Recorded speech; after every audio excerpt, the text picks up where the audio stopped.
Okay. And here we are once again. Being here. Just being.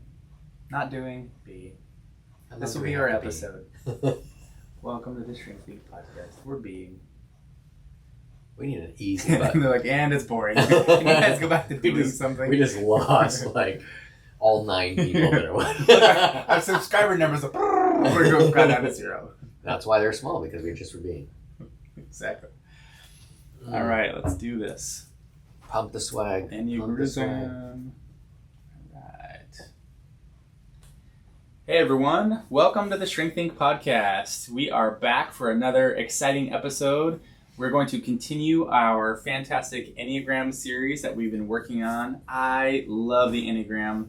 It's just a really fun, engaging tool that is exciting to kind of get to know, and we've talked in a previous episode that it can be really helpful for your relationships when you can understand different types of people and kind of what their struggles are or their needs are, and be able to work with them better or work with them well according to kind of who they are and how they are.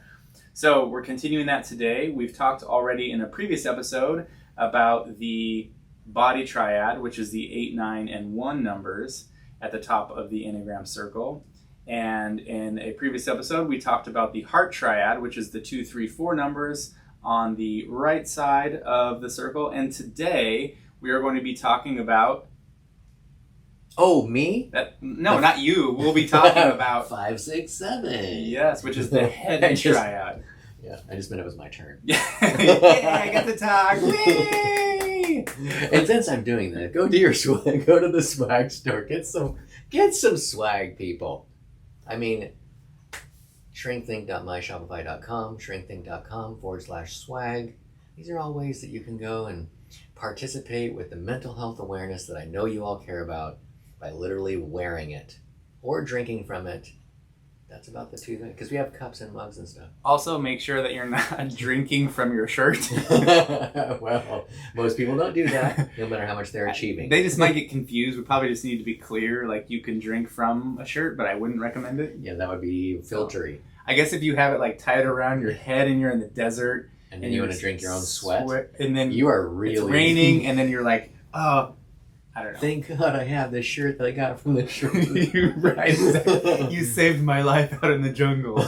Yeah, or the desert. Or the desert. Wherever you are. Wherever you are. Anyways. All right. I'm so glad we have video, because I'm sure the podcast listeners are like, what are you guys talking about? Right. No clue. And you did a good demonstration of putting a shirt on your head Right. without even thinking you were demonstrating. I've done this many times. Right.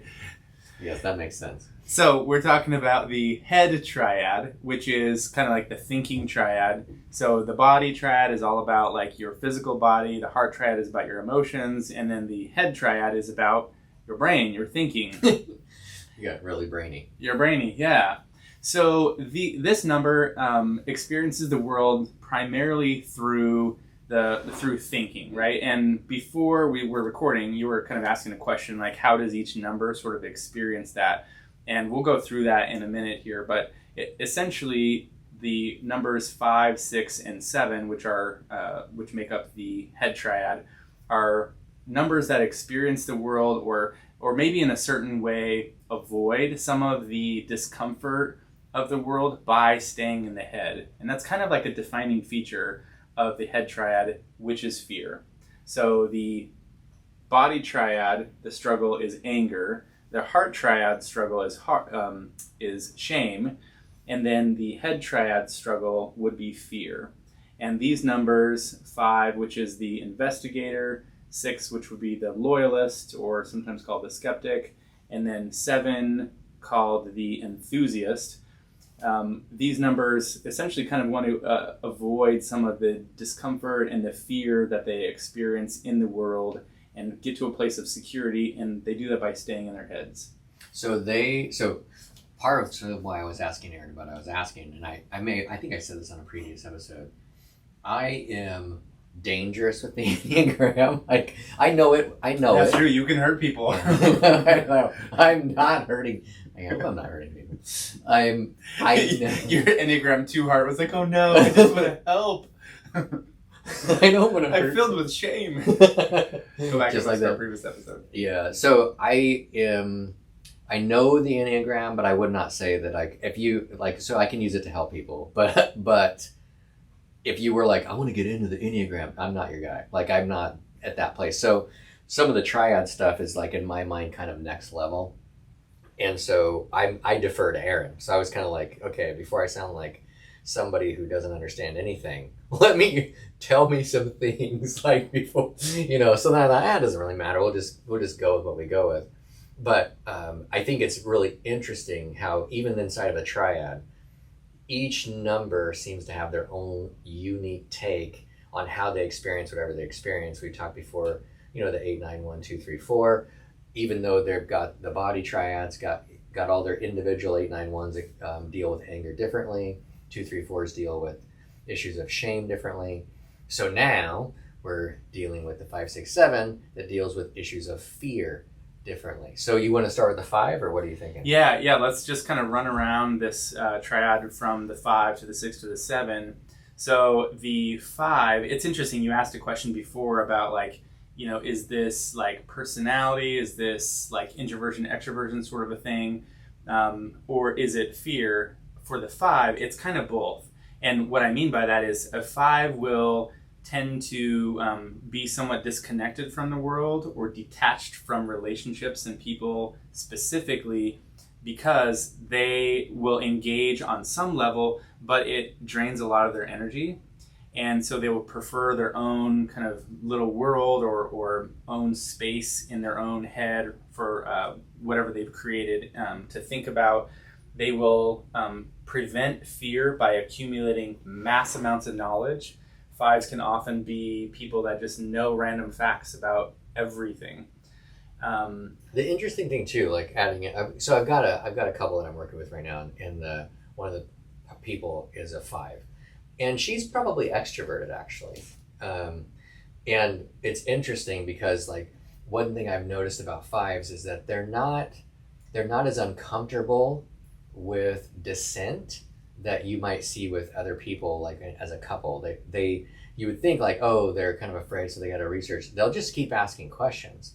It's like in a way they don't totally connect to what's going on with it, and actually in a counseling scenario, it can be kind of distracting because like you'll be at the moment where there's kind of an important thing, and the 5 won't react. Like you think, oh my gosh, this person's they're laying this out there, and the 5's like, okay, well, it's interesting. I was reading also, and they'll just add in something else that they know, or she'll take like a lot of notes that she's going to research later and see what's going on. But if I, as a therapist, get sucked into that, we will go nowhere. I mean, that 5 could talk the entire time. Yeah, because essentially that's part of like being somewhat detached or disengaged emotionally. Right? The emotional aspect of relationships and even of their own selves is a weakness for 5s. And I could say probably 5, 6, and 7s because they will defer to their head, to knowing things. And so it's a massive energy drain for 5s to engage and to try to understand and work with the emotional stuff. So it's kind of like, a classic example of this might be like an image or a scenario would be you're having like heart-to-heart sort of a conversation, and one of the partners is sharing their heart or whatever, and then you look over at the 5, and the 5 is doing like the thinking man, and they're like, oh, that's interesting. I heard that you said that this is the thing, and I actually know that if you do this and this other thing, that's actually more accurate. Or they'll ask questions like, well, you said this, did you mean this, or did you mean this other thing? Because this one means this one thing, and this other means this other thing. And they're like, yeah. I was sharing my heart with you. Can't you like read between the lines? Like, no, they're not. They're not like present emotionally like that. They're really in their head evaluating what's happening and trying to know what the right things are, but what's true and what's good. Which is why they will research to know stuff, because that's where they feel safe. And if they can know the things the right way, the process, the pattern, if they can know and understand what's going on, then they can feel safe. But they sort of stay hidden in that knowledge. I think the book knowledge component or the researcher component to fives gives the illusion that they're introverts. And of the couple fives that I've had, like, and I say couple fives because I'm talking about purists, like wow, you're a five, bro. Both of them that I know are extroverts. They're totally fine going out socially and hanging out. I just don't think, like you're saying, they are conserving energy. They're not like doing, that's like a big research group that they're in. They're just learning and learning. Observing. And yeah. And so it's like, but I think there's the other, maybe, I don't know, from an introversion standpoint, it's kind of the perfect excuse not to go out. Like, because you're learning anyways. You're like, I need to get this done. I need to read. I need to understand, blah, blah, blah, blah. So you're maybe on the internet or you're doing something that is learning something, and you're not going to some social gathering. Right. Yeah. If they have to make a decision, they will research like crazy and know all the reasons and the ins and outs. You know what is feeding into their decision. Sixes. If we can move on to that, sixes are often they can be so. The Enneagram is made up of 9 numbers, and they're sort of at the center of that circle is a dot that points up and then points out to like the 3 kind of central numbers of each triad. Like the flux capacitor. Sure. I love throwing. That's a Back to the Future callback. You've got the 9 that's in the middle of the body triad, the 3 that's in the middle of the heart triad, and then the 6 would be the middle of the head triad. And the 6 would be the one that can kind of experience fear. Different 6s can experience this almost like in 2 opposing or extreme ways. You've got the one that can be extremely fearful of like everything. And then you've got the other version of the 6, which we can call counterphobic, meaning they go toward their fear and they try to sort of overcompensate by being maybe excessively strong or a little bit more brazen or direct to confront their fears, and that's how they sort of avoid experiencing fear. It's not necessarily courage, although sometimes it can be, because sometimes it can be a little bit foolish, because it's still driven by fear. I'm afraid, and so I'm going to go all the way in and find out what's going on. I'm going to jump in the Shark Tank, bro. Exactly, and see what's going on, and that can be a really good thing, in some ways. 6s are also really good strategists, and they stay in their heads or get sucked in their heads by problem solving. The people that I've worked with that are 6s will be tremendous problem solvers, meaning something happens, they can be living in the world, going through scenarios moment by moment, and there are a million problems that they're solving. Like this happens, oh, this is a problem, and if I just do this, oh, and then 10 minutes later this happens, and then here's the problem, and if I just do this, then that will solve that. All of these solutions give them a sense of safety and security, because that's huge for 6s, and that's huge for the head triad is a sense of security. If they can just problem solve and know all the solutions to everything, then they can feel better, although they wouldn't necessarily connect it to feelings, right? Because they often can be detached from their feelings. But it gives them a sense of like, okay, the world is safe. It seems like they're just connected to not being afraid. Like, it's not their emotions more than it's not that sense of, we have that fear circuit in our body that I've talked about in many different episodes that kind of buzzes in a way, and they would not like the buzz, not remotely. Right, and they would connect, well, if I solve this external problem, right, like if I can talk to the right person, or if I can make the right decision, it's always something outwardly and external. So if I do this thing, then the buzzing in me will stop. So they would be external locus of control people. Correct. Like the whole triad would. Correct. Okay. So 6 would seemingly, as a problem solver, they'd be really nice to have, because they would solve the problem holistically. There would be no room for error. They're great people. If you have a problem, I'll solve it. They'll solve it. Yeah, exactly. Yeah. Give it to Vanilla Ice. He's probably a 6. That's why he wrote that. He's probably a 6. Let's call and ask him. The hidden meaning behind songs, according to the Enneagram. No, but it's true. If you've got a situation that might be complicated or a decision you've got to make, they would be great to talk to, because they will help think it through and come up with, ask good questions and solve it really well. Okay, would you say that the fear, like the counterphobic thing, is like the I don't know, like an unhealthy response or not? It Or, can be. It kind of depends on how the person goes about it. I was telling you before we were recording that sixes can sometimes, or these versions of sixes, these counterphobic sixes can sometimes mistype as eight, which eights are like very direct, very almost like fearless, right? But in a very, very different kind of a way. But they're not eights because they don't have some of the same core motivations and fears as eights. Motivations and fears like the body triad stuff and the anger stuff. These counterphobic sixes would still struggle with fear and anxiety.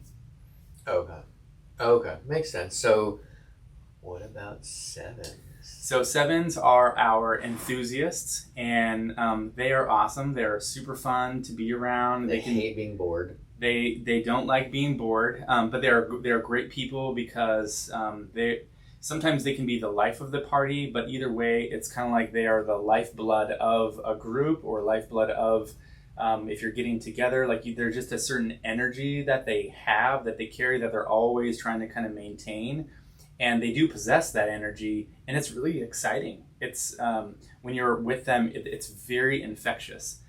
In a really, really fun, good way. And I'm just using the word fun also because that's something that sevens will look for and try to embody a lot is like, where can I have fun? How can I have fun? Is this fun or is it boring? They really struggle with boredom because boredom sort of lends them into kind of or it could lead them into their own thoughts and feelings, into the pain of life, which they want to avoid really almost at all costs. In some ways, they don't even know that they're doing it. They're just trying to have fun and, be positive and that sort of thing. And that's great in some certain sense, but the unhealthy version of that is like, well, you're then not looking at the other side of things and dealing with actual problems. You're like sort of turning away from them and just trying to do something else to distract yourself from that by looking at what's new, what's novel, what's next.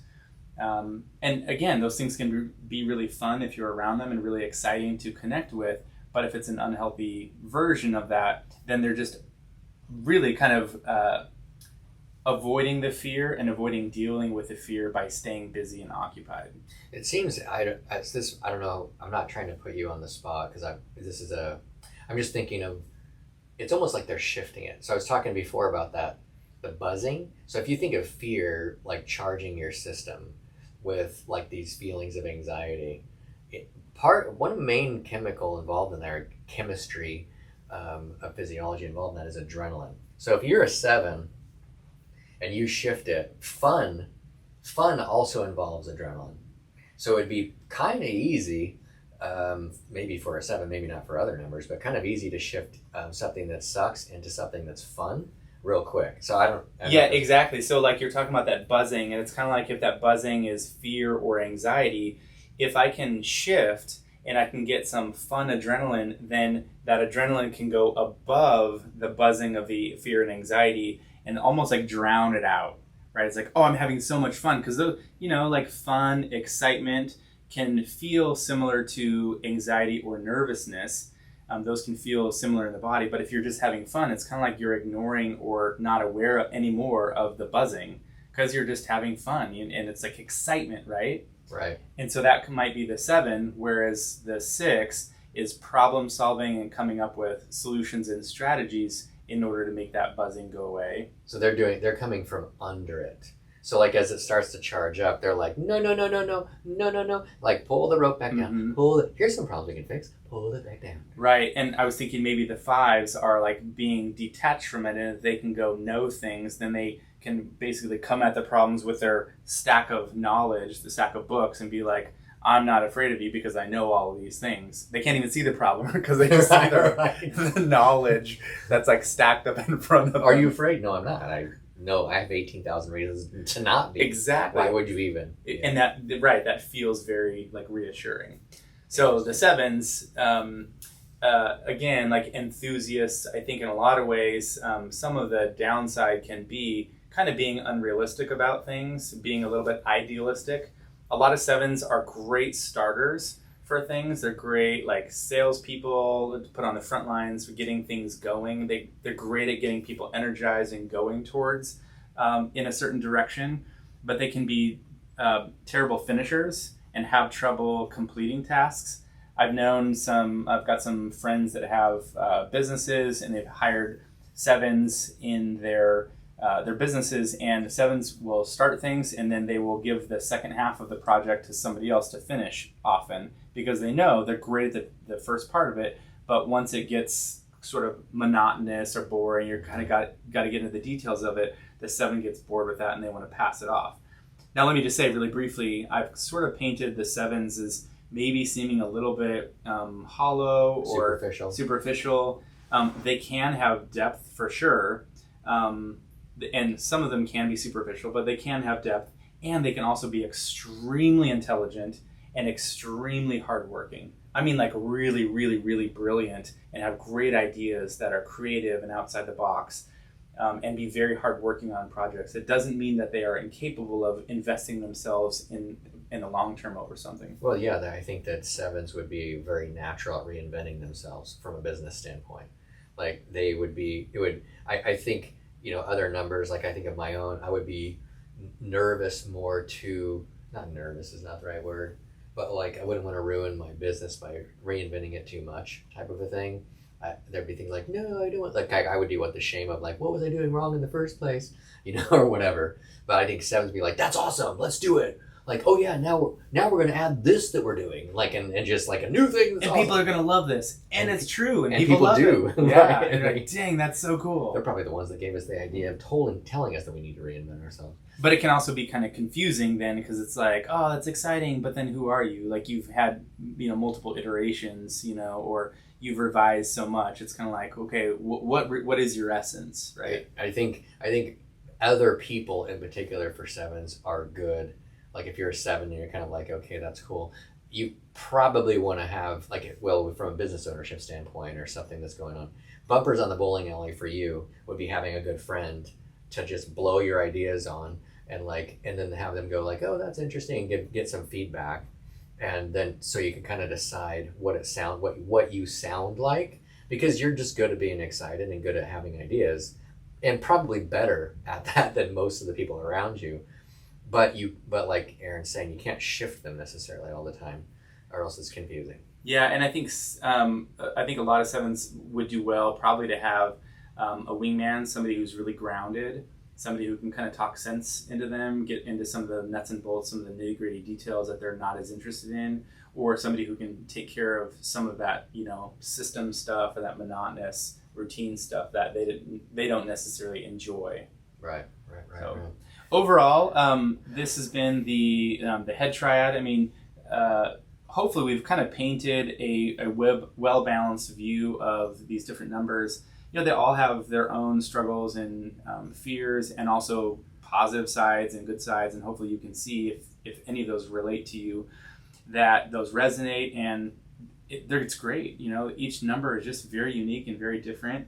Hopefully we haven't painted anything as like overly negative. I know many of the numbers can be perceived as overly negative, just because culturally we sort of look at some things as better than others. Mm-hmm. But just take that with a grain of salt. Like, these are not boxes that we've put you in, but just sort of things to think about that might relate to you, so you can get to know yourself and other people better. Yeah, well, thank you for joining us on the Triad journey. Have a great day.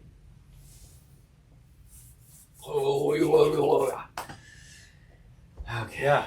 I hope that was okay. Like, I feel like the other one, like the 2, 3, 4, kind of was going in and out of them a little bit, and this was like 1,